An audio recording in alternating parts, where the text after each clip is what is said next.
Good evening. I'm Darrell Press. I'm the director of the Initiative for Global Security here at Dickey Center at Dartmouth College. It's my great pleasure today to welcome to Dartmouth and to introduce to you Michael Kofman. Mr. Kofman is the director of the Russian Studies program at the Center for Naval Analysis, and he's one of the editors of the War on the Rocks website, which is one of the truly must-read websites for people who study international security affairs for a living. And it covers international security topics from all around the world, all different types. Michael was born in Kyiv, and he has basically spent his entire professional life studying Russia, studying Ukraine, studying the military forces of both countries. But his public presence, and I'd say his public persona, has changed dramatically over the last 18 months. And during the unfolding of this war, he has really established himself as one of, if not the, leading speakers, leading commenters, leading analysts of the unfolding conflict. Both his ability to provide information that's not easily findable elsewhere, to carefully sort through it, to help distinguish the things that are more or less likely to be true, and most importantly, to do real-time analysis by pulling together the things that he's learned from decades of studying the region with his insights about military capabilities is really unrivaled, and his analysis itself is truly become indispensable. So with no further ado, let me just say it's really terrific to have him here. He's a visitor at the Dickey Center all week, and we've already had several sessions, but we're particularly excited for the talk that he's going to give today. And so with that, please join me in welcoming Michael Kofman.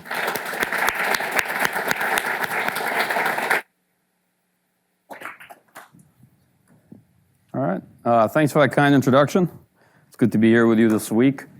I'm going to give probably a talk, I don't know, maybe 20, 30 minutes, and there's going to be a bit of a bait and switch. I am going to talk about the state of the war in Ukraine, but I'm actually going to focus a lot of the talk about how we got to the state of the war we're in, and to start a bit at the beginning. And this will give the topic a bit of short shrift, but my goal is to talk about the initial invasion and some of the phases in the war to then help better put together the picture of the phase of the war we're in now, and then set us up for a good Q&A on expectations, why we think some of the things we do, and maybe where the war is going. Hope that makes sense.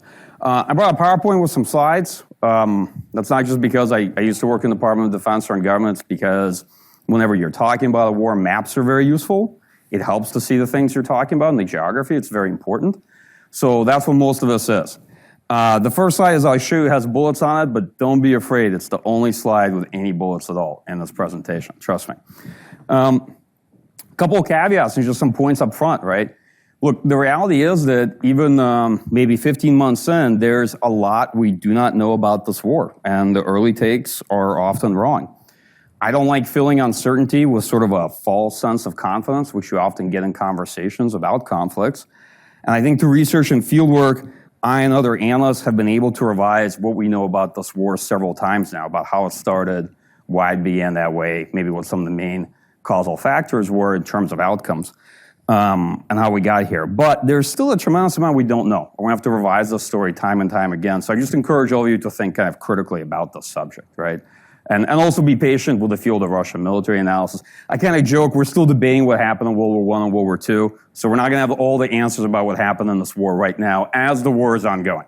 All right, thanks. So let me first talk a bit about the initial Russian military operation. Like I said, this is a slide with bullets, but I promise it's the only one that's going to look like this. So I think we have a good sense now that Russian political leadership, that the concept of operations was heavily premised on the political leadership's both objectives, but more importantly, assumptions about Ukraine and about the prospect that a rapid regime change operation could decapitate the Ukrainian government, that they could take over the country without a substantial amount of resistance and fairly quickly occupy large parts of it and install a regime that would be friendly or controllable by Moscow. And so they structured the initial invasion not as a combined arms operation planning to fight a fairly sizable Ukrainian military. If you know anything about Ukraine, Ukraine geographically is the largest country in Europe. It's about 575,000 square kilometers. For folks whom that number doesn't mean anything, to put it another way, it's a lot bigger than France, right? It's also a fairly sizable country in population. It's at least 37 million, if not more at the time. Has major cities. It's pretty industrialized, fairly developed. it is a large, fairly well-developed state, and it had a strong military. It had at least 27 maneuver brigades to start, it had a National Guard, it had a pretty strong mobilization potential. There's a real evolution in the Ukrainian armed forces from 2014, which is when this war really begins, right? The initial Russian annexation of Crimea and invasion of Ukraine in 2014, to 2022. And a lot of the Russian planning doesn't seem to take much account for it. It's in part trying to recreate sort of the phenomenon of the initial annexation of Crimea. And so the Russian invasion looks strange in part because it is meant to be much more as a complementary military operation to an intelligence effort.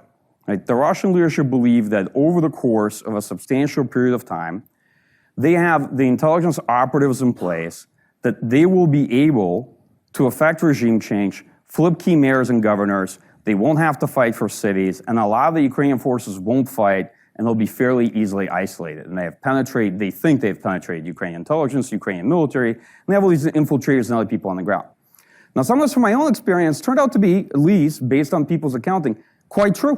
When I went to Kiev and I talked to a lot of people who fought there and the volunteers who fought in the Battle of Kiev, yeah, it is true that Russian intelligence had rented a lot of apartments and buildings. They had moved people into the towns on the outskirts of Kiev to Irpin and Bucha. They did actually have a ground game. This is not a fantasy. This isn't something that's been made up. It turns out that quite a bit of this infrastructure was in place. It failed. It didn't work, but that's not the point. The point is that the military operation was structured to marry up with an intelligence operation, thinking they had subverted the state and they had a plan in place to overthrow it. Does that make sense? So, some of the inspirations for this, on the one hand, might have been historical from the standpoint of Soviet operations. One, we can think of 1968 Operation Danube, the Soviet invasion of Czechoslovakia. Another one could be the operation to overthrow Afghanistan's government, Storm 333, 1979. But there are other aspects of this that also look heavily influenced, or at least borrowing, some aspects of the U.S. invasion of Iraq in 2003, an attack that basically focused on getting to the capital, expecting to overthrow the government, having forces conduct, so-called thunder runs, basically driving as fast as they can down roads, seizing critical infrastructure, avoiding fights for the big cities, assuming that they can get the country to collapse fast, and figuring that, hey, their forces will be greeted as liberators, so they don't need a large force for a post-occupation or stabilization phase. I don't want to draw too many parallels, but if you look at kind of the initial Russian strike campaign in the war, which looked like a sort of poor imitation of shock and awe, you can definitely see that some inspirations may have been drawn from U.S. campaigns over the last couple of decades. So the Russian military invades, and it invades with a fairly small force. It's maybe about 150,000 total troops, and the Russian military is a partial mobilization army, but it doesn't mobilize. It doesn't fill out its ranks. It goes in with a fairly light, brittle force because it expects very little resistance. The Russian military thinks that speed of action will allow them to capture critical infrastructure fast, and that the Ukrainian forces will surrender. And a lot of this hinges on the Russian airborne and special forces getting into the capital on the first day, getting to Zelensky, Ukraine's president, and the presidential administration, either capturing him or forcing him to flee, and then assuming that the rest of the kind of regions and major cities, that these cities will flip and a lot of Ukrainian forces won't fight. Of course, these assumptions are wrong, but this is what they were working off of, at least as best as I think we know. And the last point, the Russian military as it invades is not prepared for a sustained war. It is organized in a way that they expect the main phase of combat operations to be about 2 weeks. And they think the decisive phase, sort of the insertion into Kiev, will only last a couple days. So you can see on this war, the first couple days are actually the most critical ones. You can say, not everything, but key things are decided in the first couple days of the Russian campaign. Now, last point on this. Most Russian troops have fairly little knowledge of their orders in advance. This is a secret operation, the way it's put together in the Russian military. And so a lot of the Russian forces only receive their orders in the last minute.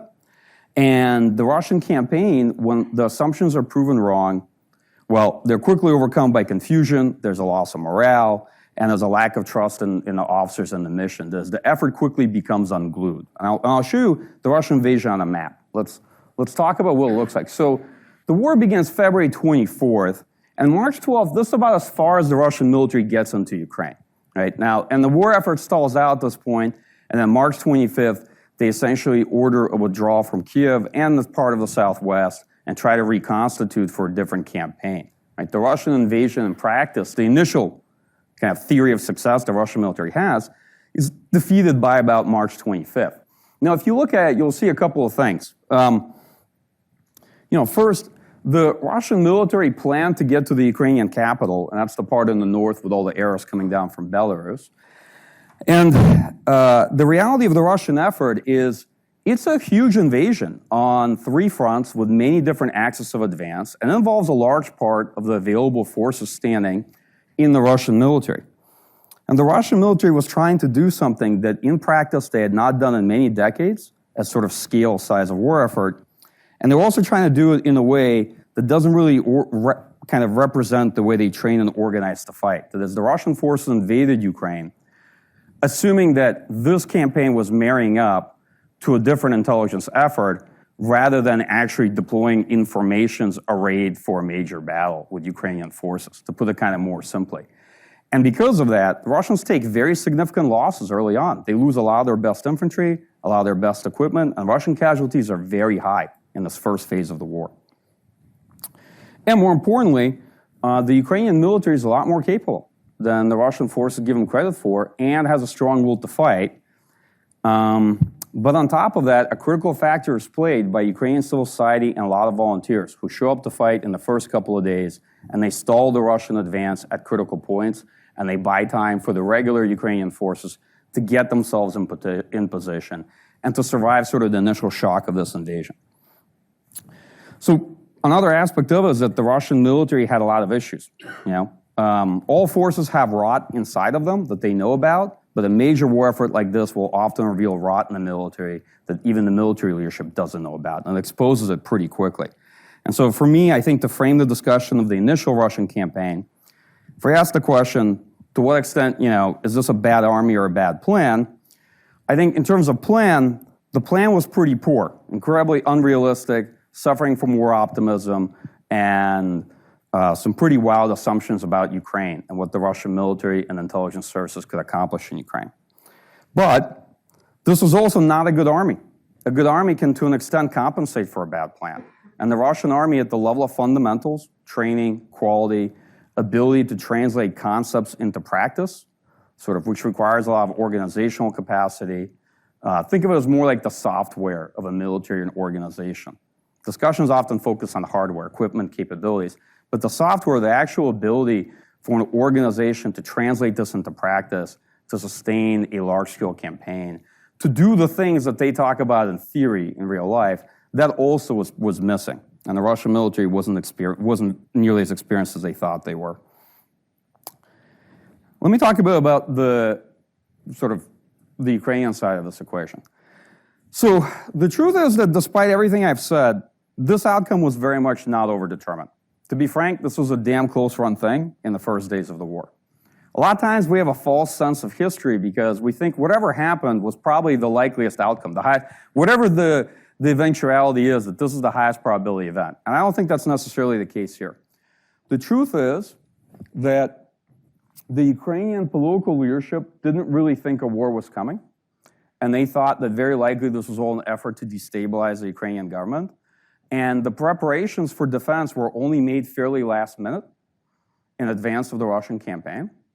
Second, the Ukrainian military, who did believe there was a real chance of a war, believed that if the war was going to come, it would come in the Donbass, where a large part of the Ukrainian military was based. This in the southeast right here, if you're wondering what's between these Russian lines as blank space, it's about half the Ukrainian military right there that's sort of fixed in the initial Russian advance. In advance of the war, Ukrainian forces actually deploy units from Kiev, the capital, down further south, where they think the main Russian effort will come. Because of that, on the night of the invasion, there's not a single regular unit between the Ukrainian capital and the Russian invading force from Belarus. Right. Now, after the fact, analysts, including folks like myself, were of course chided as to how we thought Ukraine might lose in a conventional war to Russia and might lose actually rather quickly. Well, the Russian concept of operations was very different than what folks rationally assumed it would be because of political assumptions. But Ukrainian leadership and Ukrainian military showed very few signs of actual preparation for defense relative to the Russian plan. And In part because of that, the South was lost in a matter of days. Kherson, Zaporizhia fell very quickly. And here, the Russian intelligence operation did work, truth be told. Nothing was blown, the bridges were there, nothing was mined, and Russian forces were able to advance very quickly and seize all the key objectives fairly fast in these regions. And this is what the Russian leadership thought was going to happen all across Ukraine. Instead, they were defeated in the northeast here by Kharkiv and Sumy. They got stuck at Chernihiv up here, and they couldn't get into the capital, and they couldn't even maintain good control over the main airbase they planned to seize at the beginning. I won't get into the details because the goal of my talk isn't to do a military assessment or blow by blow, but just to give you a sense that there's a lot of nuances in how we think or what we know about the initial Russian invasion, the Ukrainian defense. And it leads you to a fair conclusion that the outcome, the failure of the Russian campaign, was not overdetermined.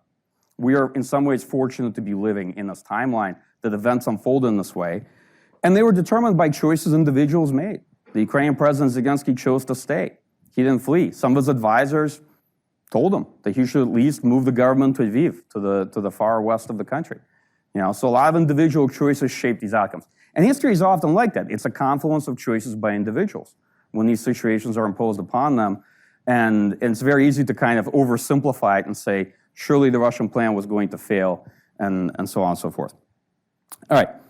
Let me talk a bit about how the Russian forces then reconstitute and then prosecute a battle in the Donbass and how this then turns into a war of attrition. So if we're going to focus on what's going to become the battle of the Donetsk offensive, and that's going to be the region right here in the kind of northern part of the Donbass. So the Russian military is defeated in Kiev and it retreats from this area. It's also defeated here and it retreats down to this foothold along the riverbank in Kherson, and it loses most of its territory here. And then it focuses on a campaign right here in the east. And I'm going to zoom this up now a little bit, and you're going to see it. So the reason why we think of this as more the Russian Donetsk River offensive, and this is what begins in April, is because between the blue territory, which is Ukrainian-held in this time of the war, and the red territory, it's divided by a river, and the river runs right here. It's literally the line between them, okay? And the Russian war effort is focused on trying to take these key cities of Slavyansk and Kramatorsk, but to get to them, they have to take these two cities here and try to get through here, Bakhmut. We're going to come back to Bakhmut later in this talk, because I'm sure there's one town you may be familiar with at this point. It's the city of Bakhmut. And so the Russian effort at this point really pursues a war of attrition. The reason for that is Russian military didn't have the forces really for this invasion or a prolonged occupation. And they lost a lot of the best forces they had in the initial campaign. So now they have a huge deficit of manpower. Russian leadership won't allow the military to conduct mobilization. They don't have a good way to replace their losses. They can't rotate troops. So they don't have much in the way of people. The Ukrainian military is mobilized. Ukraine has a real advantage in terms of force size, and it's defending. But the only thing that the Russian military can do is it can leverage the fact that it still has a tremendous advantage in firepower. It has a lot of artillery and a lot of fires. And so it pursues a war of attrition to press Ukrainian forces from April, May, and June to try to capture these cities. And here the situation for Ukraine is still difficult. Although Ukrainian forces perform much better than anybody expected in the opening of the war, the Russian military is bleeding them out of artillery ammunition, and the casualties start to rise on the Ukrainian side.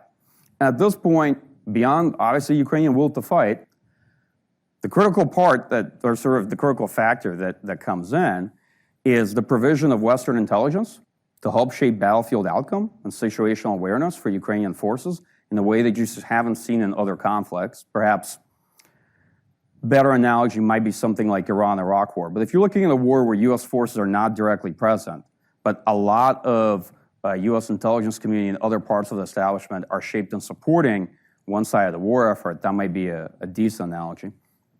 And the West begins to provide much greater material and military assistance, right? Artillery systems, artillery ammunition, and Ukraine starts to transition from Soviet equipment to Western equipment during this difficult period of time.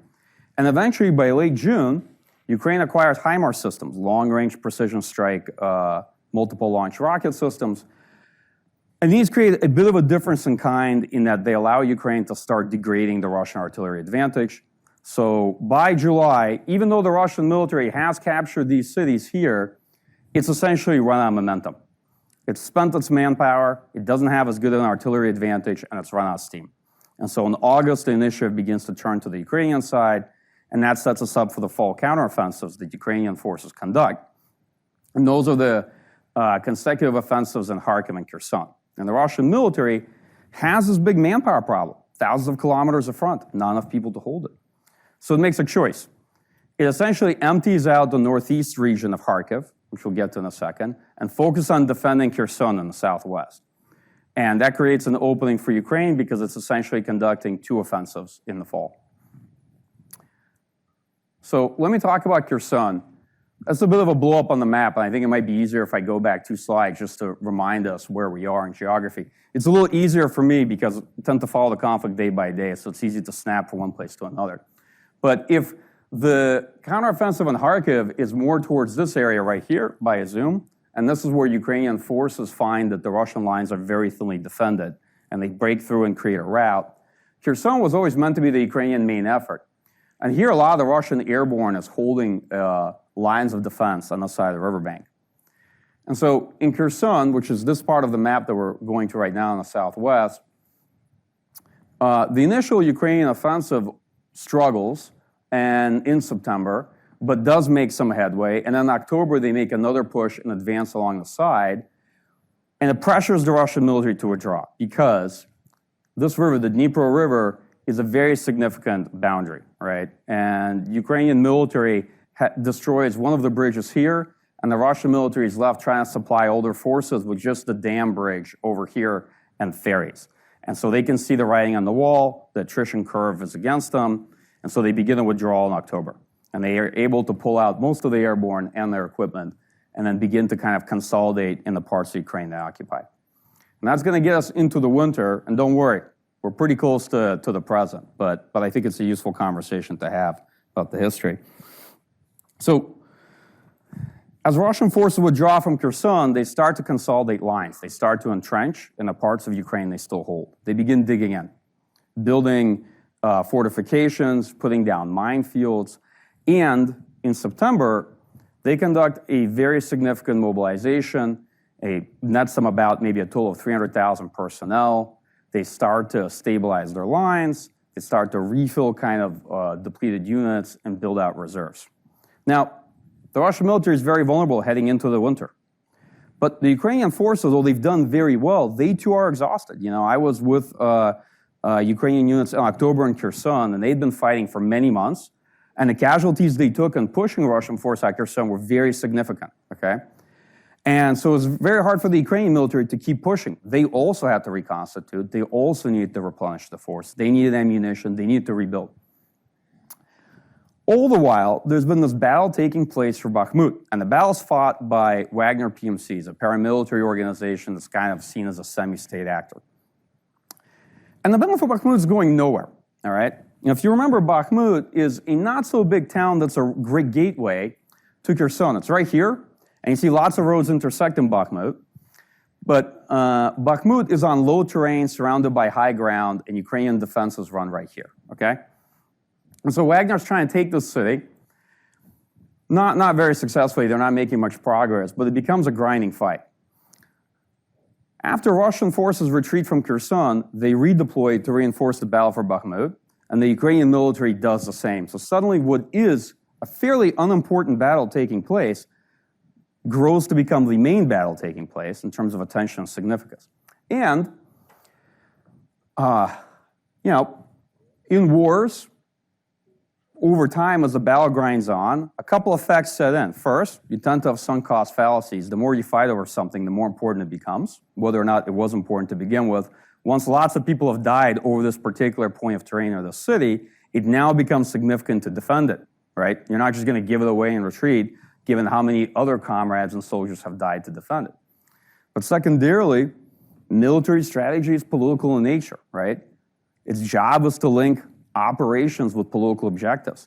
And so political goals can often supersede, whether any military rationale. The reason I say that because Bakhmut, whether you think it's significant strategically or not, becomes very important from the standpoint of political symbolism. Wars are contests of wills. Russian leadership wants Bakhmut taken, and Ukrainian leadership decides that they don't want to give Russia this victory. They don't want Russia to have any victories, and they're willing to defend the city, right, no matter the cost. So over the course of the winter, this battle grows in significance and in the losses incurred by both sides around it.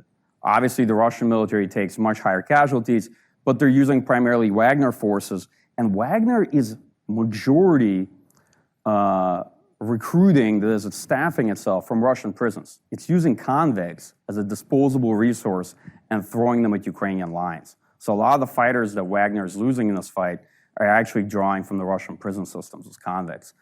Nobody knows the exact split. Maybe it's 60%, or maybe it's as high as 70%, but that's a large share of the Wagner force. So here we get to the battle for Bakhmut, and alongside this battle, Russian leadership becomes impatient and has the military launch a major winter offensive. And in late January, the Russian military tries to pursue a battle to try to capture the Donbass, and they attack along 5-6 different axes. But the Russian military is in no position to go back on the offensive. It's terribly weakened, it's restored quantity but not quality of forces, and it has very low offensive potential, and the Ukrainian military is effectively able to defend pretty much everywhere, and with the exception of the gains that the Russian forces make around Bakhmut, led by Wagner. And this brutal fight ensues both inside the city for the city itself and also around it to encircle it for the flanks. And so over the course of February, March, and April, Wagner probably takes around 80 to 90% of the city and also much of the flanks. And in the recent weeks, sort of in the past week, the Ukrainian military has launched a local counterattack, and it's basically beaten back Russian forces from the main supply routes to these points here. But Wagner is still actually making progress and fighting in the city as we speak. So it's unclear where this battle will go. This is actually a fairly current, updated map of almost where we are today. Right? So it's been a bit of a seesaw battle for the flanks, and then much of the city has been destroyed. I'm happy to talk more about Bakhmut if folks have questions on that. I had the opportunity to go there with Ukrainian forces back in early March. It's a little dated now, but I had the opportunity to see what the fighting was like there in some other parts of the Donbass. Let me kind of go to my last slide, which is talking about where we are today and what I think the future holds, right? And this is kind of, we're getting to the state of the war. And the state of the war to me right now is one of an inflection point. So wars proceed in phases. It's very easy to extrapolate from whatever phase you're in to assume that that's how the war is going to go. And if you do that, you're probably going to end up being wrong. Wars have inflection points, they have operational pauses, they have offensives and counteroffensives. And so today we're at an inflection point where we're kind of in the early stages of what's going to be a major Ukrainian offensive operation. Probably kind of early shaping operations to set it up. Over the course of the winter, Ukraine, together with Western countries in the United States, had put together a plan for a major offensive effort, where Ukraine would set aside a force, primarily of freshly mobilized troops, that would not have been involved in this fighting over the course of the winter, and they would be equipped and trained by Western countries. That is, they would receive Western equipment, about 9 brigades worth, and Western training. Tight timeline, fairly compressed training schedule compared to what you might expect in a typical Western military, but nonetheless, this would be a force built out for a major offensive, and Ukraine would add other brigades from within its forces to the 9 that would be sort of trained and equipped by Western countries. And the United States would also help provide a significant injection of artillery ammunition to help enable this offensive operation. So part of the vision is, to some extent, the proof of concept. Despite the Russian entrenchments and these red lines, these doodles on the map, I'm sorry if it doesn't look very good. In a high-resolution file, it looks great, but then like when you transfer it to several systems onto PowerPoint, it looks like this was made in MS Paint, and I apologize for that. I didn't make the slide. But all this red stuff that you see that's kind of bled around the map, those are Russian entrenchments and fortifications and lines. So it gives you a sense that Ukraine does face, to some degree, a daunting task in the sort of fortifications and multiple lines of defense in the south, and to a lesser extent, but still significantly in the east. All right, that said, the Russian military has created, to some extent, the best conditions it could for the Ukrainian offensive, as it did last summer. By going on offensive first and achieving pretty much nothing with it, they substantially exhausted their force. They spent a lot of ammunition, okay? And they're probably suffering from pretty low morale. This is kind of the intangible soft factors, right? Now, I don't like to engage in wish casting. We can't really measure morale effectively. We tend to, as analysts, select for what we can count. And we can make a lot of assumptions about morale and things like that that can often end up being proved wrong, but it's an important factor. So, in this offensive operation, I won't speculate like right now as to exactly what it's going to look like or where it's going to be. I don't know, and anybody who tells you they do probably don't. That's a fair bet too. But Ukraine's operations likely going to unfold over the course of several months. Their goal is to liberate a significant amount of territory, right, to show that they are able to break through Russian lines with this force that's been created for the operation, and to do it in such a way that shows they can still decisively beat the Russian military at this stage of the war and ensure continued Western military support. So I'll conclude on this point. I'm not going to make predictions on the offensive, especially it's very difficult at this point, but one of the reasons is that these aren't really the militaries that began the war. As the war's gone on, the degree of attrition and mobilization has really reshaped these two forces, right? So the Ukrainian units that are going to be conducting this operation, many of them are newly mobilized, trained by Western countries, equipped by Western countries. And it's not a force that's actually gone into this fight before. And similarly, the Russian defenses have largely been untested, manned by mobilized personnel. So you could be under the illusion that you've been seeing the same armies fight for the last 15 months. That's not really true. So the Ukrainian military has taken significant losses and also expanded the force to mobilization. And the Russian military has taken even much greater losses and also substantially refilled the force to mobilization. So neither army looks remotely the way today as they did when the war began. Does that make sense? So those forces, those personnel who had been fighting, many of the most experienced soldiers may have been lost. These units have been rebuilt several times over. They still have the same unit numbers, right? But they don't look the same. It's not the same people there. You have issues with quantity, right? You've refilled with quantity, but you can't replace quality very easily. You can't replace experienced soldiers or junior leaders. And so there's a lot of uncertainty about how these forces will match up in this particular upcoming fight. I think it's fair to say overall that generally the Ukrainian military has overperformed expectations and the Russian military has underperformed expectations, like over the course of this war, and that's a fair statement to make. But that's why I won't make predictions about how two parts of the force that I haven't really seen fight before are going to match up in this coming up period. Last point. So the biggest challenge for me is not what's going to happen in this offensive. It's what follows it, right? The big question is what is going to follow this offensive? Because pretty much no matter what happens, you can be confident that it won't end the war.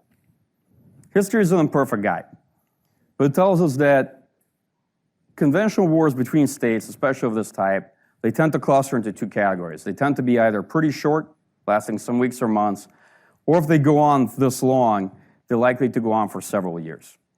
And if negotiations begin, the war can go on for years as negotiations start. A lot of folks think that the start of negotiations means the fighting ends, but that's not necessarily the case either. And in best case scenario, if Ukraine is very successful in retaking much of the territory, this is a bit of a pessimistic comment, but it's an important one to kind of frame the conversation. The war can continue as a cross-border war of attrition. You know, it's one thing to achieve military victory, but how do you turn into political victory? Unfortunately, in wars, it's often up to the loser to decide when the war is over, okay? And this is why I'll kind of stop the conversation, at least from my end on this note. The challenge right now, I think, for the West is that defeat for Russia, and there's plenty of countries that think they've already achieved strategic defeat for Russia relative to the initial Russian objectives when they began this invasion. But defeat for Russia is not the same as victory for Ukraine. They're interrelated but distinct goals. right? And this offensive operation has involved a major investment by Western countries.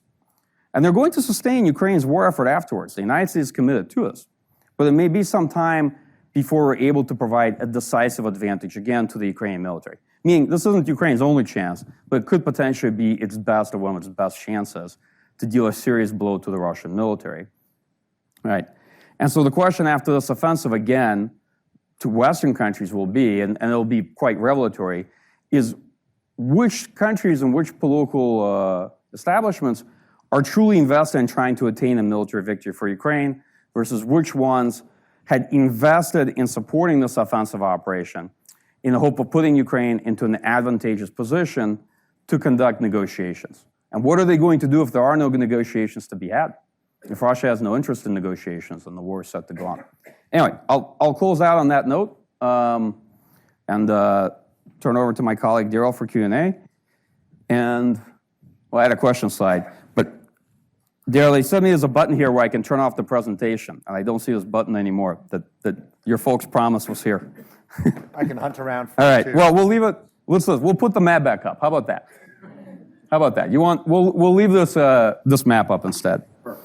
So I have to say that was absolutely terrific, and it forms a great foundation for a conversation.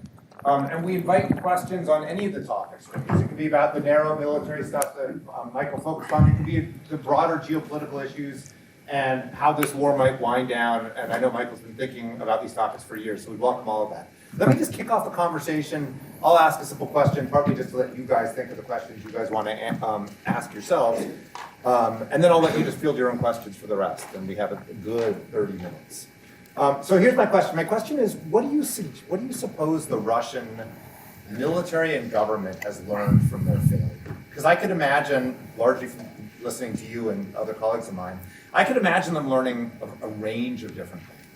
They could have looked at their failure in the first stage of the war and said the problem was that we adopted this Western style of fighting when we should have done it the old-fashioned Russian way with lots of firepower and artillery. And the thunder runs and the deep thrust, that was all the rock. So the problem was just the plan, as you said. Or possibly they could say the problem is we had a bunch of bad, corrupt leaders who stole the money and the troops weren't well, et cetera. So we just need to we haven't found our Zhukov yet. Or they could say the problem is there are deeper problems with the Russian military today and going forward, confronting the more powerful people to our west. And even when we're only fighting the Ukrainians, supported by Western allies, we're hanging on for our lives. And so they might be drawing deeper, more pessimistic conclusions about the Russian military. Or maybe something entirely different. So what can you say about what you see as the conclusions Russia might be drawing? And I'm going to get out of the way again.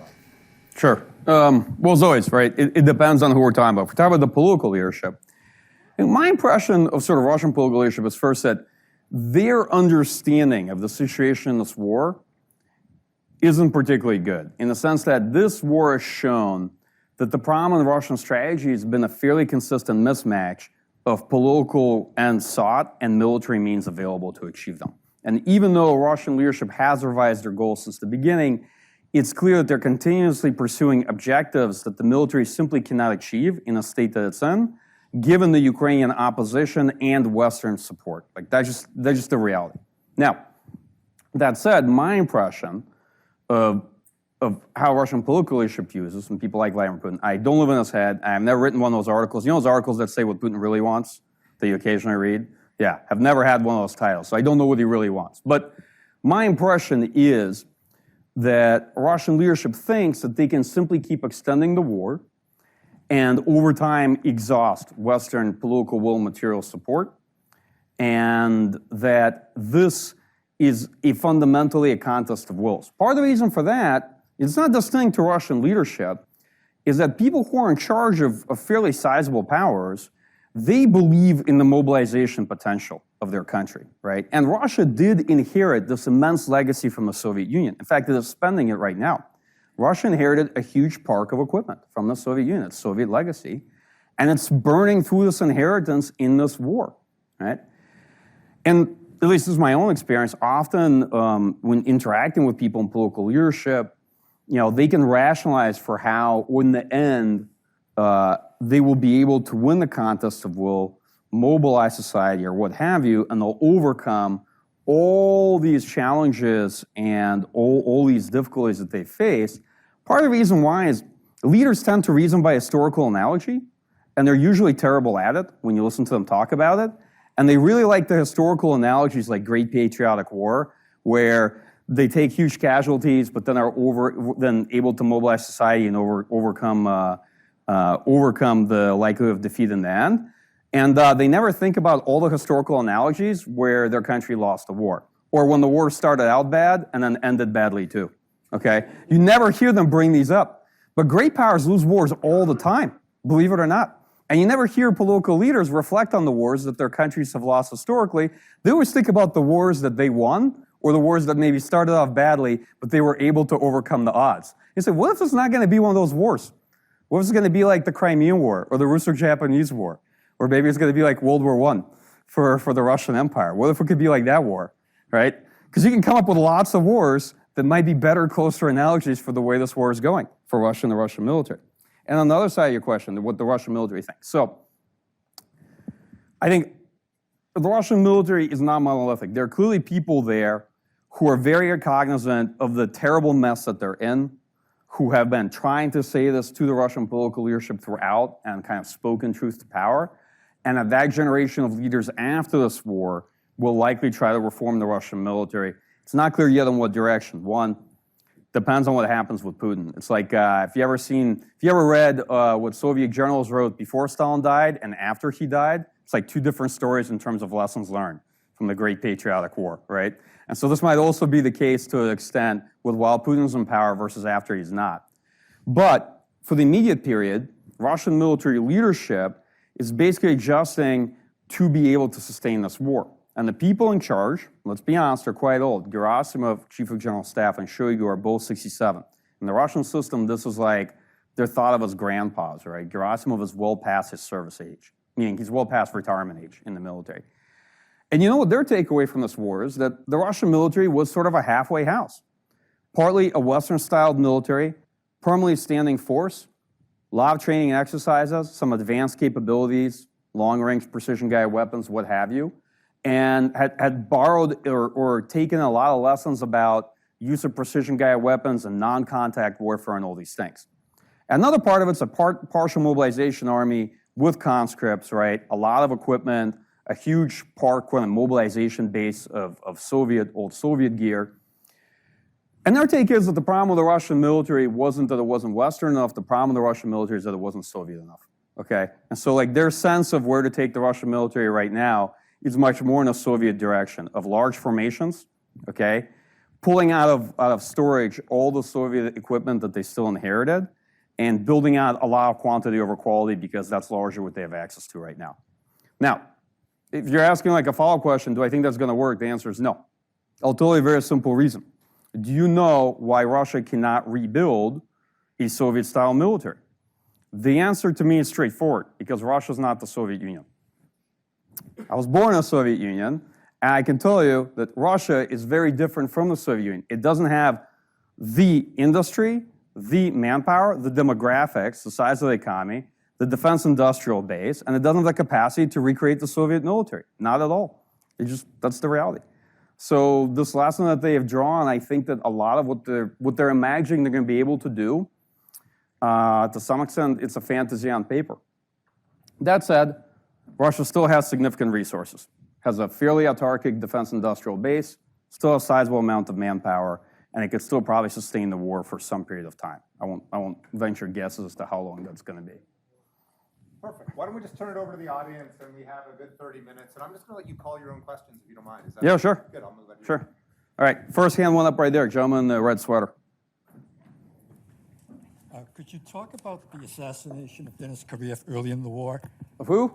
Could you talk about the assassination of one of the members of the Ukrainian peace delegation to, I think it was in Minsk, early in March of 2022?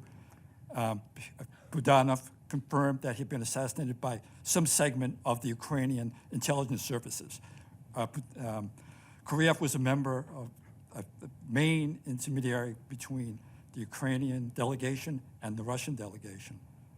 And how that tied into the early peace efforts of Naftali Bennett, the Israeli Prime Minister, and what happened there, because I think that's granular, I agree, but it's crucial. So, Thank you. I can't talk a lot about it because I wasn't there. I don't know what happened.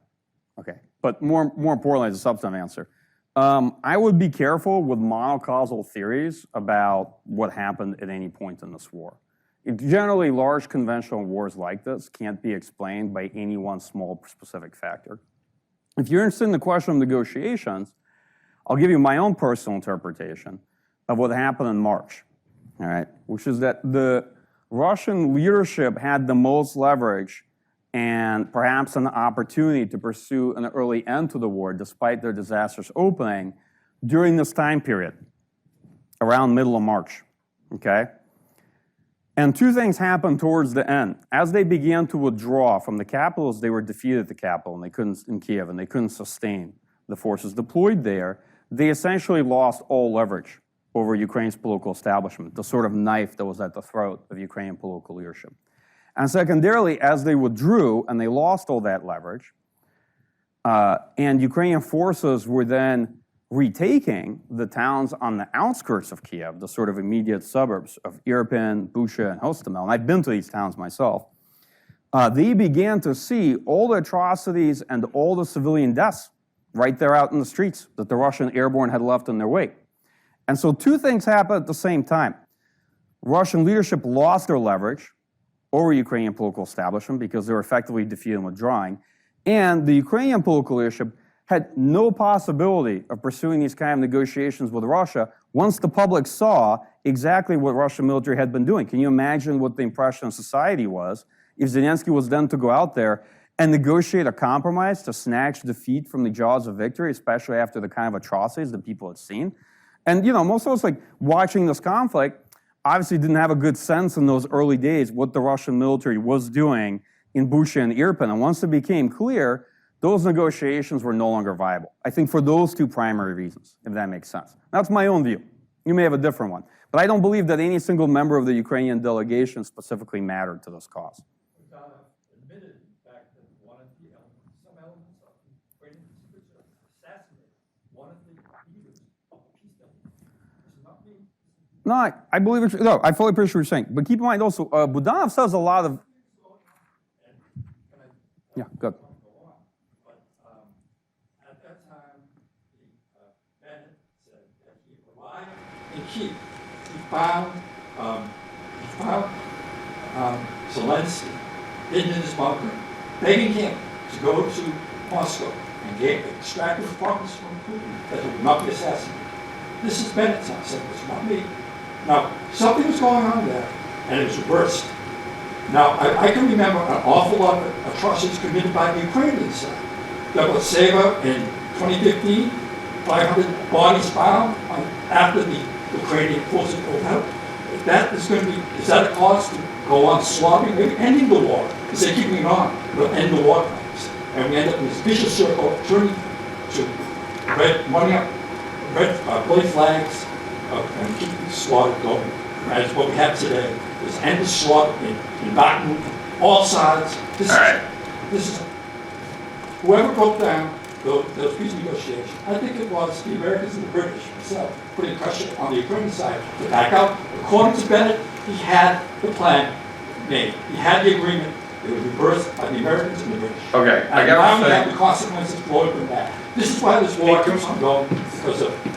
We have lots of people in the audience who have questions and such. I appreciate your view. Do you have anything else to say on this? Or do you just want to No, and I've heard some of that perspective. I just don't believe it to be true. And also, Britain and the United States don't have the power to tell Ukraine what to do in their country. And anyone who's had that theory, and I've heard this before, from my own experience spending years working on this, it just doesn't work that way. Okay, Ukrainian leadership made their choices, and they made their choices for their own reasons. But okay, I've heard that perspective. Let's take some more questions though from the audience. So I can't remember who was in what order now. Now it's kind of gone away from me. So I'll just try to go around the room, make sure to gather everybody and answer quickly. So let me start with this gentleman here, and I'll go to the right and then back to the left. Quick question: 300,000 conscripts, right? Are they Are they all from like Siberia, or are they weakly distributed? Or I have this illusion that somehow or another it's not the people from Moscow or St. Petersburg and Sure. Ekaterinburg. It's the old Russian thing of having the minorities fight the wars for them. Okay.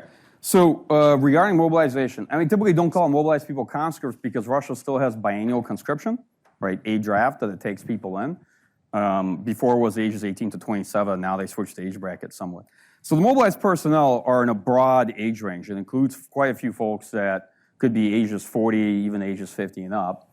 And the way they did this as a partial mobilization. I won't get into the details of it, but the way I'll describe it is it was countrywide. It was focused on the rural regions rather than major cities like Moscow or St. Petersburg. A couple reasons for that. Could argue, of course, political reasons. But also demographic distribution in Russia is such that, one, in some regions like Caucasus and others, you find a much higher percentage of younger people and those with prior military service. A lot of the bases are there. So if you're going to look at people who are reservists with prior military service, they're going to be largely in the regions, one. Two, much higher base of younger people is actually in the regions as well. And the third is, well, a lot of the sort of political opposition to the war is in the cities. But a lot of the, let's say, softer relative support for the war and the regime is probably to be found out in the regions. All right, and that's why the regions, as a percentage next year of the population, likely contribute a lot more to the mobilization base, and typically due to conscription as well, if you look at who gets conscripted from where, biannually. So that's the quick answer to it. And there's a lot of data on it as well. If you look at it, you will find, as always, that Moscow and St. Petersburg are not paying their fair share, if you think of the toll for this war, or major cities like that. All right, we'll take a lead right there, yeah. Yeah, thank you. You mentioned several times during your talk that you traveled to Ukraine. Could you please share with us what your assumptions you had to update or revise based on what you saw on the ground? Oh, that might be the basis for a whole separate talk. So, the challenge in following this war had been that, in truth, we know far less about Ukrainian forces and what's happening on the Ukrainian side of the war than we do about Russian forces. And part of that's really good operational security on the Ukrainian side.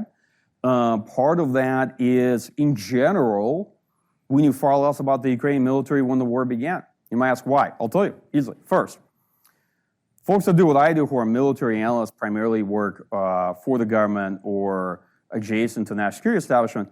We follow adversaries, right? We don't study allies or partners, we study adversaries, right? Second, intelligence is collected on adversaries. Yeah, we collect some intelligence on allies, but nowhere near as much, right? And third, the Ukrainian forces were very much in a state of transition. I remember in the run-up to the war, I was calling different people I knew who were American trainers of Ukrainian forces to try to get a sense, try to put a picture. What is the Ukrainian military, going into 2022? What can it do? How much has it changed? And they were given very mixed answers. A lot of folks think that people in D.C. weren't trying to pull data and information on the state of the Ukrainian military, but they were. It's just that military had evolved dramatically since 2014, right? It's in many ways recreated and expanded and had some benefit of Western training, but a lot of it's restructured on their own. So it was much easier to follow the trajectory of the Russian military than the Ukrainian military. Okay, bottom line, I could go on and on about things I learned, but a lot of tactical things about the nature of the fight, what it looks like, what Ukrainian forces need, what do they use the most. You fill in missing observation problems. To put this in a simple way, if you think you're following the war by going to social media and scrolling on Twitter, you are not, okay? A good analogy is what you're seeing in social media is to the war as Lord of the Rings, assuming if it was a documentary, okay? That's what it's like. Social media is the Lord of the Rings version of this war, all right? Okay, so you're seeing videos from drones. You don't know what percentage of missions those videos represent. Is that 100% of the missions, are drones amazing? Or is that 25% of the missions, 75% of the time they get shot down or jammed out in their first mission, and drones are lost at the rate of countless numbers per day? You have big missing observation problems. You have big questions on how to interpret data. Both sides have lost countless tanks. The Russian military has lost many tanks. Does this mean that the tank is vulnerable and no longer useful, which I've been listening to since 1973 in the Arab-Israeli war? Or does it mean that tanks are the most used armored fighting vehicle in the war on both sides, and both sides need more of it? How do I interpret the data, right? And you find out lots from Ukrainian troops because they collect tons of data, okay? And that's not, information you necessarily know or would gain access to because it's a war, so everything's secret. So sometimes you really have to go there to get an understanding of what's going on their side. It does help to get a sense of what casualties are in Bakhmut by going to Bakhmut. I wouldn't recommend it, and I'm not going to say that, as far as, it was a calculated risk. It was probably not the smartest decision I made in my life, but I'm going to paint the wall because my wife is in the audience, so it was perfectly fine. And so, but to put it this way, you get a lot of information and it ends up being totally worth it. Plus, it's really important to spend time with Ukrainian forces. They tell you a lot about the history of the battles, who did what when, and you start unpacking the details, right? You don't know the history of the war. What happened in the Battle of Kiev? What happened in the fights down south? Why did it play out that way? If you don't know what happened, it's very hard to understand the state of the war today and where it's going, And you learn tons about the force. Mobilized personnel, how are they led? Is it more mission command Western style? Is it more Russian style centralized? What are the kind of resources they use, right? What does that military really look like versus the depictions we see on the internet? Because a lot of depictions, particularly Western media in military, they're very self-validating. We like to see the Ukrainian military as being more Western styled, and we like to believe that they're succeeding because they're fighting more like us.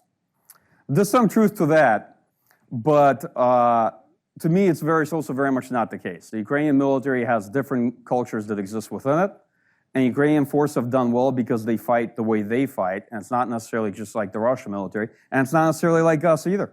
Right? Anyway, I'll leave it at that. I would love to talk to you more afterwards, but there's a lot you gain from these visits, and I find they're very much worthwhile, both when I went to Kherson and when I went to the Donbass more recently. And the other part, I'll conclude on this.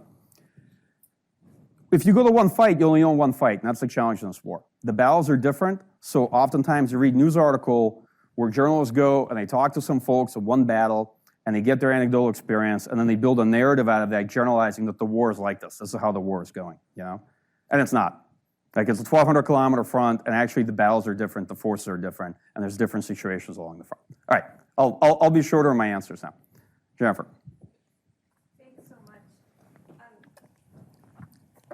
I was wondering if you could talk about the Russian coup-proofing policies or the efforts that the regime was doing to try and protect itself and the effect that had on the software that you're talking about on the military effectiveness.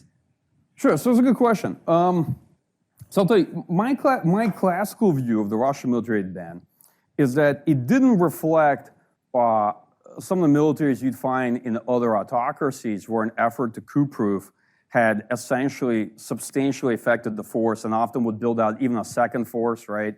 Like a state within a state, another military or a national guard to be able to defend the government against a palace coup. There's a couple reasons for that. First, Russian military historically has not been politically active.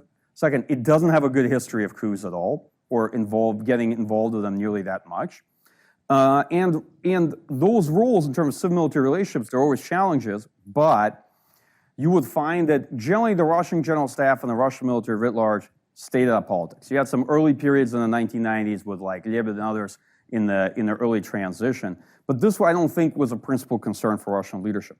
What they were concerned about was the perception of kind of in Western information operations, potential for subversion, and they started returning a Soviet military political organization and Zampolits to the military. And they started building out a general staff structure in more recent years, actually fairly recently.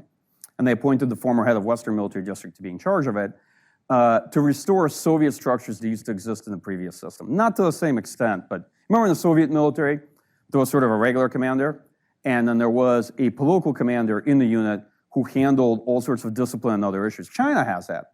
For example, in China, there could be, a lieutenant general, he's in charge of the actual force, and there's another general there, and he is sort of on the more political commissar side of the equation, handling those issues. So Russian political leadership began to restore some of those structures, but not to the same extent. Do I think the Russian military suffered extensively from this? I actually don't. I think that they had many problems, but this was fundamentally not one of them. Where I think the problems were in the actual planning of this invasion. Because if you picture it, personalist authoritarian regimes do have a big issue. Over time, they replace competent people with people who are loyal. And then eventually you get to a discussion in the room where something's being discussed that objectively is a pretty bad idea, and there's nobody there to say that this is a really bad idea. Everybody there kind of nods along and says, yeah, I think you can make this work. So you try to picture how an invasion like this, with all the risks, no good hex strategy, was put together. With intelligence officials, that's one thing, perhaps, overpromising. But the Russian general staff surely knew that this was going to go bad in 100 ways. And they said that they clearly said that they could deliver on it. And they couldn't. And we've seen consistently throughout this war, it's looking like the Russian military establishment is feeding very poor information to the political leadership, right? And because the system doesn't punish incompetent people, it only punishes people who are disloyal, it creates this big problem, right? The regime remains stable because nobody's punished, but they can't get any competence out of those people. You see that too. You see that the Russian leadership is really struggling to get the desired effects, because if you look back through history, you're going to find very few people that Putin has replaced for incompetence, right? That's the reality. And so when the military can't perform, the political establishment can't actually figure out how to get competence out of its institutions, out of its people. All right, let me take. I hope that was a helpful answer. Gentleman back there has his hand up for a while. Great, thanks. You made the comment, and I'm kind of paraphrasing here, that defeat by Russia doesn't necessarily overlap. I don't think you used the word overlap with Ukrainian victory. And so it's got me wondering, a hypothetical, let's say this offensive is very successful, maybe widely successful. Mm-hmm. What thresholds do you think would need to be crossed before Russia deployed some of its tactical nukes? Oh, okay. We got to the nuclear escalation questions. We were going to get there eventually in this discussion. Might as well have it sooner than later. So first, yes, what I was showing was that if we get to where we are today, many folks might consider something like this strategic defeat for Russia. But Ukraine's stated political objectives, the way they define victory, is full territorial liberation to 1991 borders. And maybe you could see the potential to be willing to negotiate on final status in Crimea, but perhaps the most minimal war aims would be to return to February 24 lines, and everybody knows that that's just public policy. The real war aims are, at the very least, to return to the borders as existed prior to Russian invasion of 2014, okay? So, this is not victory for Ukraine. If the war ends at this point, if some people, let's say, the people who want negotiations or an armistice, right, they get their way. Yes, Russia doesn't achieve its minimal war aims, which is taking the Donbass. It's a minimal Russian goal, okay? But Ukraine doesn't achieve its war aims either. That's why I said that victory and defeat are interrelated, but they are distinct goals. You can see some people pushing this war potentially in a direction where Russia loses, but Ukraine also to some extent loses too, and that would be a very unfortunate outcome. All right, now to your question on nuclear escalation. So my point of view, right, and obviously I don't know, because nuclear use is a political decision. At the end of the day, it largely comes down to one person. Right? I spent a lot of time studying Russian nuclear strategy, doctrine, have written quite a bit about it with colleagues in my team, and there's lots of folks that read official documents. But bottom line, from my point of view, is it's conditions-based, right? Now, actually, one of the more, to put the question and flip it upside down, one of the more interesting questions, why has Russia not yet used nuclear weapons in this war, right? Nobody extended nuclear deterrence to Ukraine. Ukraine doesn't have its own nuclear arsenal, right? If Russia has a sizable arsenal of tactical nuclear weapons, it's been defeated along multiple fronts. It suffered pretty significant defeats, high casualties. And there's been no indication in Russian force posture that they intend to use nuclear weapons, despite some claims here and there over the course of the past year. Right. And there could be good answers for that. One, they don't think nuclear weapons will achieve their objectives, their aims. Two, the cost of using nuclear weapons is very high, and they're not sure what it is. They don't know how the United States will react. They don't know how NATO countries will react. They don't know how other countries in the international system will react if they use nuclear weapons. And the third one is, Russian political leadership seems to be living in a slightly alternate reality for a long time where they thought they were still winning the war. And leaders who think they're still winning the war probably wouldn't believe that they need to use nuclear weapons.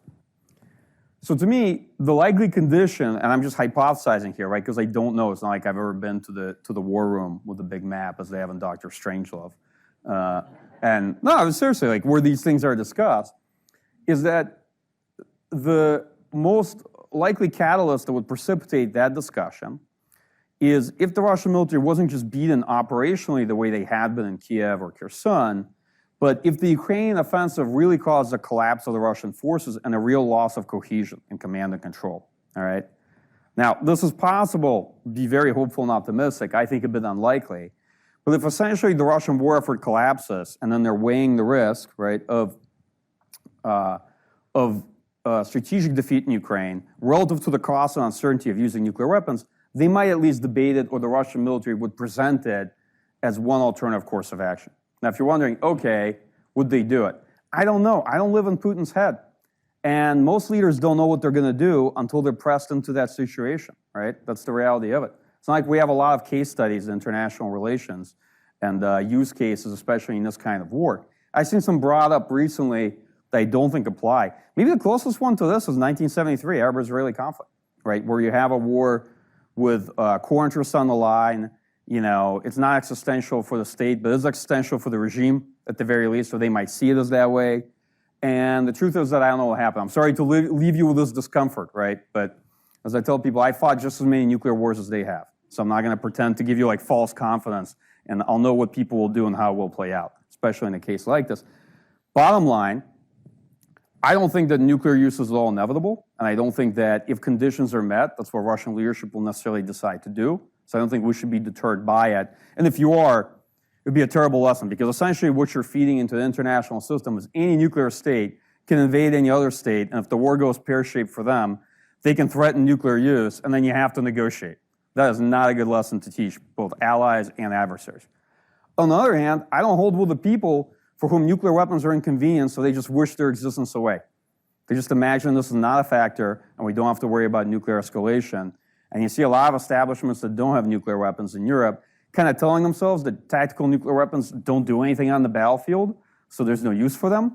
And I think about it, and I'm like, that's not true. Is that what we thought in the 1960s and 70s? Does that explain NATO's strategy, that theater nuclear weapons don't do anything? They're not an offset to conventional superiority? I don't remember that. But it seems like there's been a lot of kind of forgetting of the utility or the risks or what you could do with theater nuclear weapons. So I'll leave it at that. I don't like to just wish it away. Like, I think it's great that you asked the question, right? It's important to have that kind of be out there just in the back of people's minds. All right, more questions. Lady right here had one. Or are you done? Did I answer your questions about nuclear? Excellent. All right, so right there. Yes. Could you talk a little bit about the strategic goals of Russia? What is it that they wanted to accomplish? Why here, why now? Is it they wanted to acquire a breadbasket? Did they want to acquire, to tighten up their naval ports? What? Okay, I gotcha. So, good news, I can answer those last two bits concretely. They were not looking to acquire a breadbasket. Russia is one of the largest exporters of grains in international markets. If there's one thing they're short on, is grain and bread.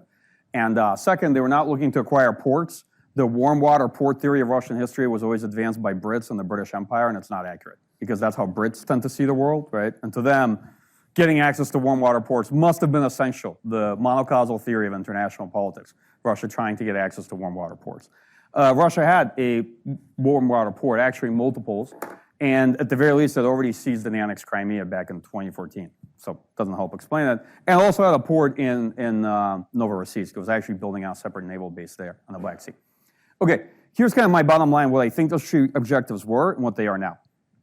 I think the initial Russian invasion intended to install a Russian-friendly regime that would be controlled by Moscow.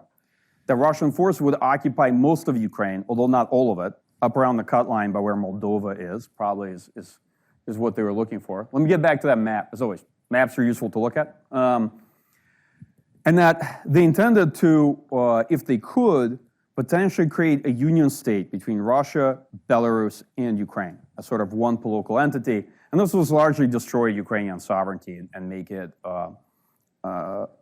basically a Russian politically controlled dependency. That's what they hoped to accomplish, and they thought they could do it fast. And if they could do it in a sort of lightning-style attack, then the cost would be low, Western sanctions wouldn't be very high, the United States and other European countries wouldn't have time to get involved in supporting the Ukrainian war effort. This is why all of our threats in the run-up to the war, telling them, we're going to supply the Ukrainian resistance, we're going to provide material assistance, had no effect. They weren't deterrable because of their assumptions. Their assumptions were that this would be over and done with very quickly, and that there wouldn't be a substantial stabilization phase either. You might say, well, that's wild and unrealistic, and I'll say, that's true, but I'll tell you I'm old enough that I remember a different policy establishment having very similar ideas about their war. It's not the first time I've seen something like that, okay? I'll just leave it at that. So yeah, I don't like to create false equivalences, but I'm just telling you that I've heard bad assumptions like this before about a different invasion of another large country. So what are they now?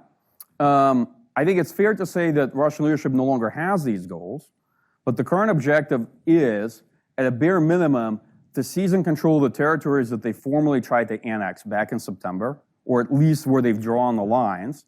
But secondarily, since they cannot control Ukraine, to destroy Ukraine's viability as a state. So Ukraine cannot be, from their point of view, cannot be a major strategic outpost of the United States against Russia. Does that make any sense? Since they can't control Ukraine, and they can't succeed in a principled war of imperial revanchism, right, to restore Russian influence in Ukraine, to then try to destroy Ukraine's viability as a country, and still annex what territories they can't control, right? But that's a hypothesis, right? I don't know. It's my own impression. Somebody else might give you another one.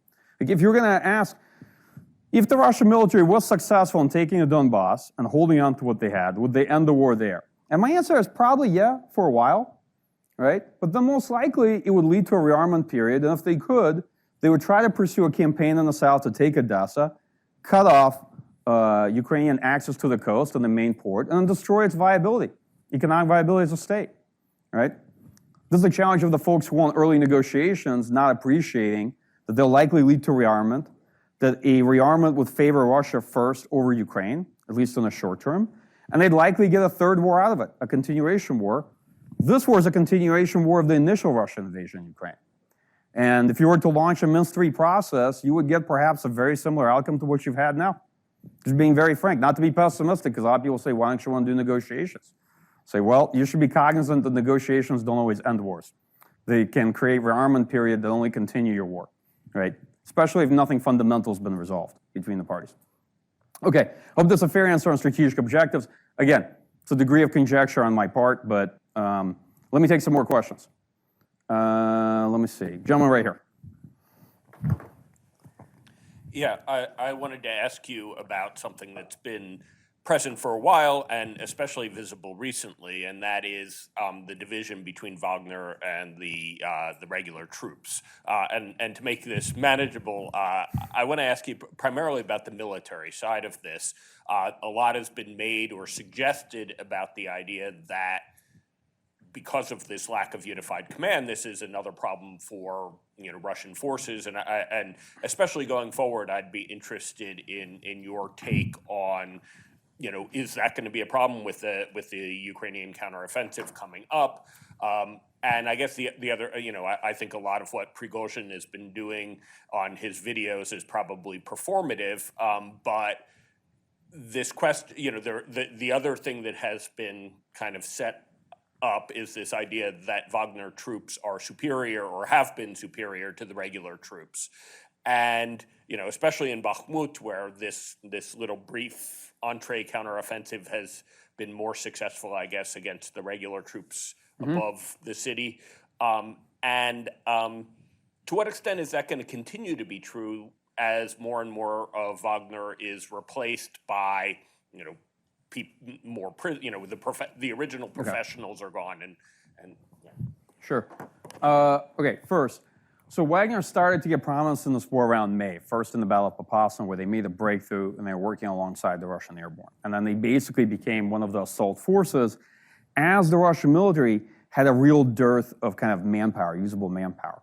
And over the course of spring and summer, Russian forces were heavily dependent on mobilized personnel from LDNR, the two occupied regions in Ukraine, and then over time, more and more on Wagner troops over the course of the summer into the fall, particularly in fighting around Bakhmut. Now, that said, Wagner in practice is a corps composed of a couple different forces. One of them are experienced soldiers who have taken contracts with Wagner, and they're pretty well equipped. And Wagner styles itself as a force that's fairly autonomous with a very different military culture from the regular Russian military. You could say that as, yes, it's much more adaptable and flexible. Also, they don't allow anybody to retreat, and if you're retreating, you're not seriously wounded, then they'll kill you. So there's different things that come with that. You know, when you say, I would like to serve somewhere where there's a different military culture than the regular Russian military, be careful what you wish for, okay? Second, another whole chunk of Wagner was a force that they began recruiting as a disposable assault force from Russian prisons, convicts, which represented a minimal training investment, and these were not people being taken out of the economy. That's an important factor. Part of the reason Russian leadership doesn't want to conduct another wave of mobilization is when they do it, they're pulling people out of an economy that's actually very tight in terms of labor and skill availability, and each mobilization wave also leads men to leave the country too, right? Whereas convicts, they're not in the economy anyway, people politically don't care about them, and they're kind of much more disposable. And so Wagner started pulling from this force. All right, Wagner competes with the Russian military consistently, right? They dislike each other at the senior leadership level. Prigozhin, clearly the head of it, is ambitious and has been attacking Shoigu and the Russian military leadership throughout, trying to show that Wagner has achieved more and has done better on the battlefield than them, all right? He's obviously vying for attention in Russian political leadership, Putin. To some extent, I'm not a criminologist, so I'm not going to guess here. To some extent, he clearly seems to be protected at the top. To another extent, he also doesn't have access. How do we know? If he had access to Putin, you wouldn't see him making countless theatrical videos of himself begging for artillery ammunition and other things. A person who has access at the top can solve problems with a phone call, right? Doesn't have to make a spectacle of themselves on an almost daily basis. All right. That said, amongst the forces, they detest each other. Wagner troops consider themselves to be real professionals and much more capable than the Russian military. The Russian military sees Wagner as not real soldiers, but as mercenaries for hire and convicts, and the two forces resent each other. Because of that, in this particular fight around Bakhmut, but again, this is Bakhmut. I want to be very cautious here. Do not interpret this as the entire war and the entire front, yeah? Wagner is deployed along this singular operational axis. There is a lot of infighting and a lack of coordination, okay? And Wagner technically was integrated into the regional grouping of forces and was working through the Russian Airborne Division backing them, I think. And as they were taking Bakhmut and Russian forces were deployed alongside backing them, the closer I got taking Bakhmut, the clearer it became to Wagner. It's going to be a little conspirological. It's my theory now, my personal theory. It was clear to them the Russian military leadership was sabotaging them, that they were denying them access to artillery ammunition because the Russian winter offensive had failed. And so now they couldn't afford Wagner to look good relative to the Russian military, and they couldn't afford Wagner to take Bakhmut. So they wanted to sabotage them. And the last couple of weeks, there was an influx of regular Russian forces, mobilized regiments. And I think Prigozhin suspected that he was being set up to fail, right? And that his force was being bled dry intentionally by the Russian military. And that's why he made this announcement that they were going to leave Bakhmut if they don't get their artillery ammo, which is a ridiculous announcement. As though Prigozhin and Wagner can just leave the part of the battle they're in, you know, of their own volition. Yeah, like that's how Russia works, right? You can just leave. Yeah. You don't like how the fighting's going, you can just withdraw, as though this was actually possible for them to do. But it led to a change in his arrangements. What happened now, at least where we are in this fight, is in recent weeks, the Russian military rushed mobilized regiments, and this is, to be honest, the worst quality of Russian troops, to backstop the fight in Bakhmut in anticipation of Ukrainian counterattack, but also not being sure of Wagner's intentions. So Wagner focused on the fight in the city. It left the flanks to the Russian military in unprepared positions and a very poor quality forces. Ukrainian military took advantage of the opportunity of the infighting, and they saw that the Russian troops on both flanks of Bakhmut were very poor, and they could counterattack and try to deblockade the city. And that's where we are today. Has it given them real advantages? Of course, there's no unity of effort between the Russian forces and no unity of command on this particular front. It's not what the South or the East looks like, but that's what this part of the front looks like. There's endless infighting between these groups, and they blame each other. Wagner blames the Russian military for retreating, and so you can see somebody I saw had a good analogy that this part of the Russian war effort looks much more to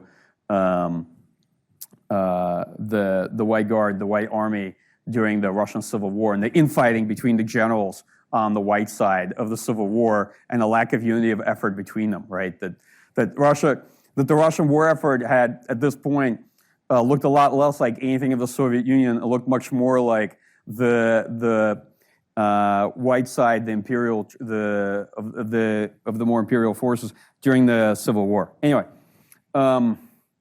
it's worth following. I don't want to exaggerate the Wagner situation because it captures the media attention so much that it makes it think like that's really what matters in this whole war. But I highly doubt that the main effort for Ukraine's offensive is going to be in the sector anyway. And whatever happens in Battle of Bakhmut, I don't think it's going to decide the war, to be honest with you. Nobody I know that I've met has said, you know what happens in this largely destroyed city at this point, this is the decisive factor in the war. All right, let me take a few more questions.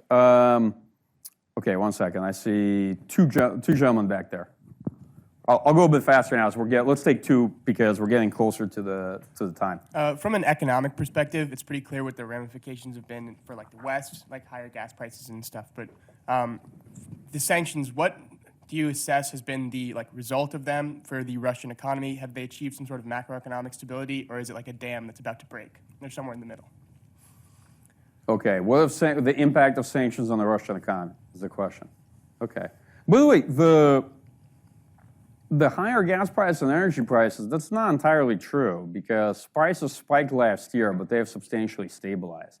It's not exactly the case in Europe because Europe is making a transition off of Russian energy writ large, which is a very difficult transition for countries like Germany to make. Also, Germany chose to disconnect all its nuclear power plants too. But there are a lot of, meaning it's not a monocausal issue, and on top of that, actually energy prices to some extent have stabilized if you look at the global price of fuel per barrel. Now, on impact of sanctions on the Russian economy, that is a very long story. So I think the best way I can cut it short is that the financial sanctions and the export controls place had a big initial shock, but it didn't have a lot of strategic effects people first expected. There's reasons for that. Russian economy like that is actually far more resilient than people gave it credit. And it's far less vulnerable to financial sanctions, although we didn't levy nearly the kind of sanctions we could have, right? You have to agree with lots of other countries, and then you end up imposing the sanctions you can by compromise. But what really began to hurt the Russian government was access to revenue from energy sales, right? Which is the price cap, which is really a set of insurance caps, right, or sanctions on insurance that began to hurt Russian revenues from energy sales, which only really started this winter at the turn of the year. And so the challenge that Russia faces is export controls are going to make the Russian economy much more autarkic, much more simplistic, and more like Iran's. The Russian economy slowly is converting itself to kind of like a wartime economy, and it's making this difficult transition, and we'll see what comes of it. But it's going to increasingly lose access to a lot of Western goods and parts and have to find very expensive workarounds, right, around that. This is a process that will take years. People often have the wrong expectations of sanctions. They think sanctions are like a powerful bullet that you shoot at and then this other state's going to collapse. That's not the case. Look at Iran's economy. Iran's not had maybe the same level of sanctions, but nonetheless, it's been able to withstand decades of sanctions. But sanctions do suffocate a country over time. They make it technologically backwards, and they're a form of sort of excommunication from the global economy, right? You have to wait for years to see the real effects. Last part, the Russian economy does have a couple major problems in it. State spending, particularly because of this war, is very much up, and revenue generation, the state derives a lot of the budget from sale of energy export, has gone down due to sanctions and the cap. And so that creates a sustainability problem, not now, not this year, but down the line. Does that make sense? Okay, so eventually it will create a real problem for the Russian budget. And let's take it. What do you think we do one last question? We can do it quickly. One last question? Yep. Okay, you pick. Who should it be? No, you. All right, fine. Yeah, how about a student, an undergraduate who hasn't asked a question yet? All right. We have two. So three. Let's collect all three, and then you can answer the parts you want. See how you cheat? I said you pick, and then you have to pick everybody because they won't make a choice.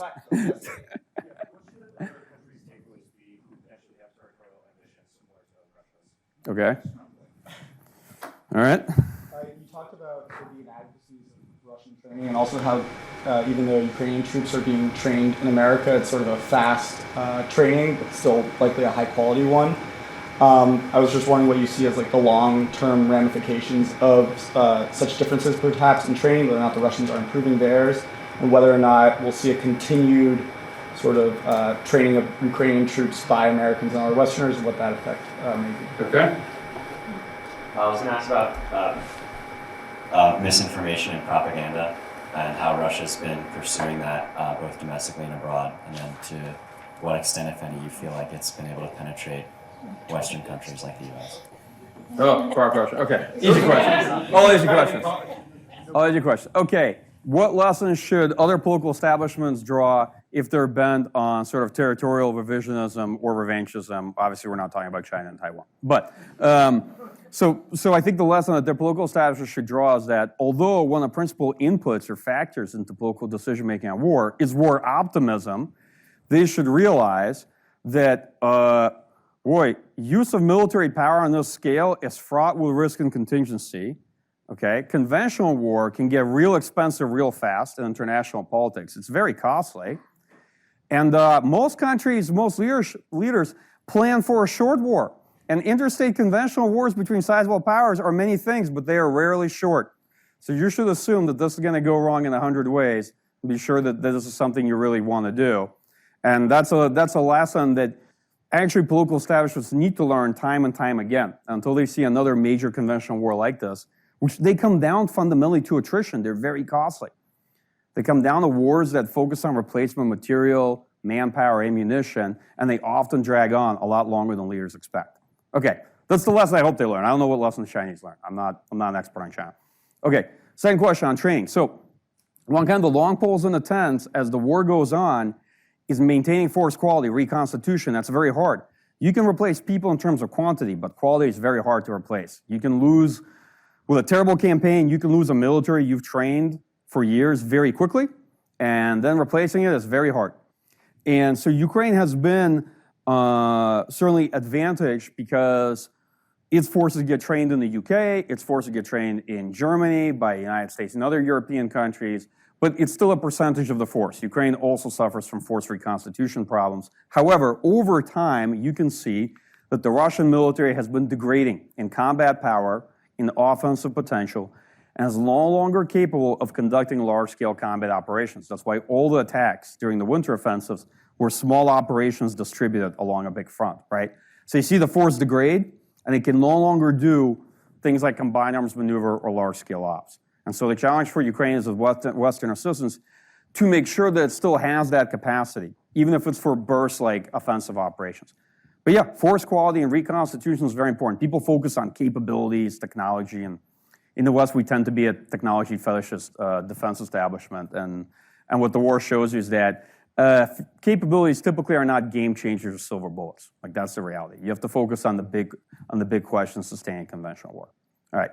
And a question there on sort of Russian misinformation. Separately from that, there's also disinformation. And let me I'll do like the DC thing and answer the mail I like, which is early on when the war started, they did a very terrible job. It's clear that a lot of Russian establishment didn't know about the war, meaning the Russian intention to invade Ukraine, and so didn't prepare, and it was quiet early on. Then a lot of Russian information efforts focused on their own domestic audience. In this regard, believe it or not, they were relatively successful. They were successful in generating a degree of support amongst Russians for a war that they were losing, objectively losing.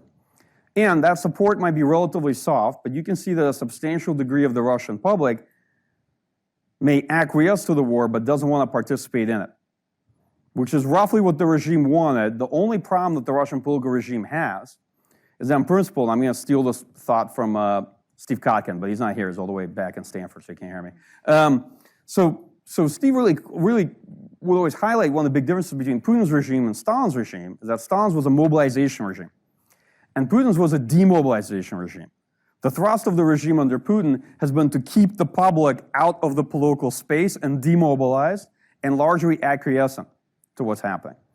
And so the challenge that Putin has had is when he's finally gotten into this colossal mess to try to switch towards mobilization, to mobilize the economy, mobilize the defense industrial complex, to mobilize people physically in a mobilization, the system wasn't designed for that, and so it's had a very hard time making that transition. But it may make it over time. Does that make sense? That the effort to mobilize society has led to a real change to some extent in the character of the regime over the past year and what it's trying to do, because it's fundamentally different from the way it was set up. As for external disinformation, I'll say it's had very little effect here in the West. It has had much more effect, and you call it disinformation, misinformation, public diplomacy, propaganda, whatever, on other parts of the world. You know, if you look to, because remember, most of the world does not actually live in the West. Fun fact, okay? Okay, so the overall population that's distributed on the planet lives in continents like Africa, it lives in large countries like India, like China, like South America, and there the Russian efforts have been far more successful, and often in the West, we are using information systems, platforms, and medias that are basically Western built, and most of our interactions are with like-minded groups like Twitter, Facebook, what have you, right? And these are not necessarily objective platforms in the sense that most Russians are not on Twitter. Like most of these people are not necessarily on Twitter. But then you go to these other countries and you hear opinions on this war, how it began, who's to blame, how it's going. They're far more mixed, okay, than they are here. And that's an important point because I think often here in the United States or in other Western countries, we forget there's a whole other planet out there. And actually most of the people live in the rest of that world. And the rest of that world is actually very economically significant, right? And those people have views, and we don't check in with them nearly as often as we should. All right, so I hope kind of close on that. Let me just say, as Mike said, conventional wars often go on longer than expected. Dartmouth seminars typically don't. And the reason this did is because it was a thoroughly engaging, very, very interesting presentation with terrific questions from you guys. So please join me in thanking Mike. Thanks, Aaron.